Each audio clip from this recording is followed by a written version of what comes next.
The fifth item is memory. It's a very powerful thing. Please understand. Memory is what I call pain body. Here, with the right knowledge, only with your action, connection with it can create suffering or joy. With the wrong knowledge, only your response can create joy or pain. With imagination, only your supporting to imagination, only that can create joy or pain. With the sleep, your support to your sleep, your thought also, if it is done, only then you will have joy or pain. But with memory, you don't need to do anything. They are independent. Suddenly they will come up, they will occupy your whole inner space, put you in suffering. For no reason. You can't say, why did you come? They are uninvited guests. Memory is uninvited guest. Suddenly you will come and create so much of joy in your inner space and fill you with ecstasy. You can't ask, how did you come? Why did you come? Who invited you? No. Suddenly some memories will raise. You know you are in joy. You are in ecstasy. Why that memory came? Why so strongly it came? You can neither question nor understand. Suddenly you know the memory of Master is inside you. For last 10 minutes you are in ecstasy. You are in joy. Just soaked in his memory. Being in his presence. You can't say, why did this memory came? You can't ask your mind how this memory came. Same way, suddenly, memories which you don't want to cherish, some suffering will raise. You can't even ask, why did it come? And your whole day is gone. Your whole day is gone. Just one wrong memory, one wrong awakening. Your whole day will be in depression, low mood. Memory is such a powerful thing. It can come up by itself and put you in joy or suffering, put you in anguish or peace, put you in bliss or suffering.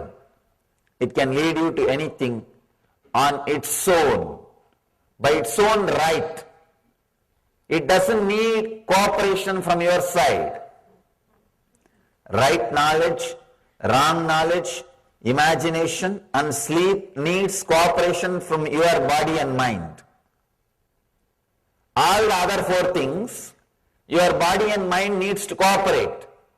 But with imagination, with memory, you don't need to cooperate at all. It will just erupt and you don't know why it is there. You can't ask why it is there. You can't even question why did you come. But you are in suffering or joy. That is the power of memory. Memory means the ideas, thoughts, imaginations, visualizations collected, which is still alive inside your system. One important thing, if your memory is complete, it won't lead you to suffering, it will lead you to joy. But it is not complete. If your memory about your past, if it is complete, you will have knowledge about your future. Please understand. I am not giving you false promise. I am stating simple, straight truth. If your memory about past is clean and pure, complete, you will have a clear idea about your future. Because your future is nothing but the reproduction of the past in different dimension, that's all. Maybe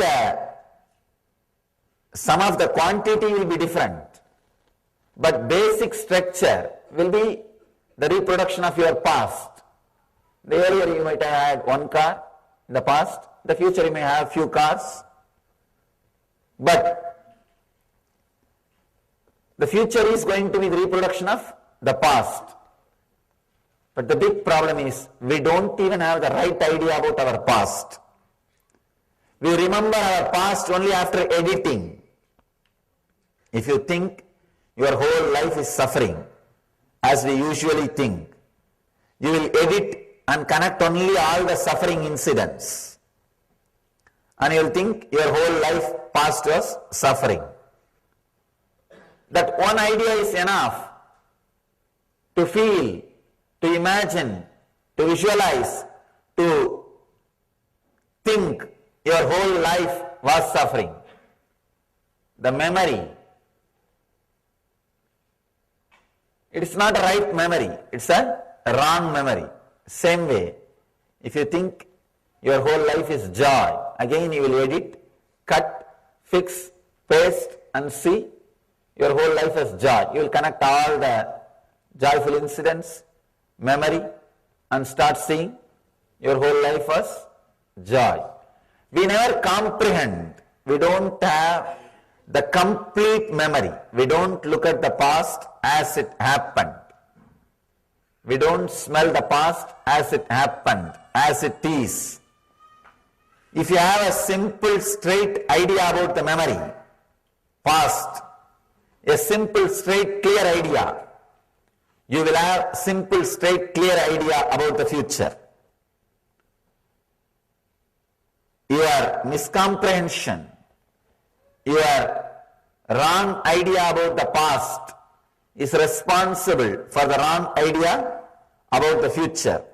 If you think you are not able to plan your future, be very clear, you don't have a vision about your past.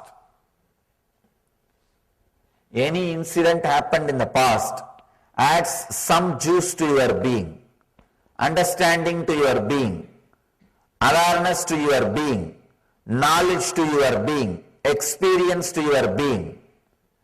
So if you are aware of all those memories, that knowledge, that essence which is added to your being will continue to guide you in the future. But when you forget those incidents, those memories, when memory loss happens, which is happening in all of us, that juice of that experience, knowledge of that experience, memory of that experience will not express itself in the future. So confusion. Understand, right knowledge, wrong knowledge, imagination, sleep and memory. These are the 5 modifications leads you to suffering or anguish. Suffering or anguish. So realize all these 5 can be either used or abused. Just this knowledge, this understanding that it can be used or abused, it can lead to joy or suffering is enough. That is enough. You will start using them rightly. Whenever all this 5 is leading you to suffering, you are abusing it. You are misusing it. Whenever it is leading you to joy, you are using it properly. So, whenever you are in suffering, understand, one of these 5 is misused by you. So, decide you will use that properly. Whenever you are in joy, understand, these 5, any one or all the 5 are used by you rightly.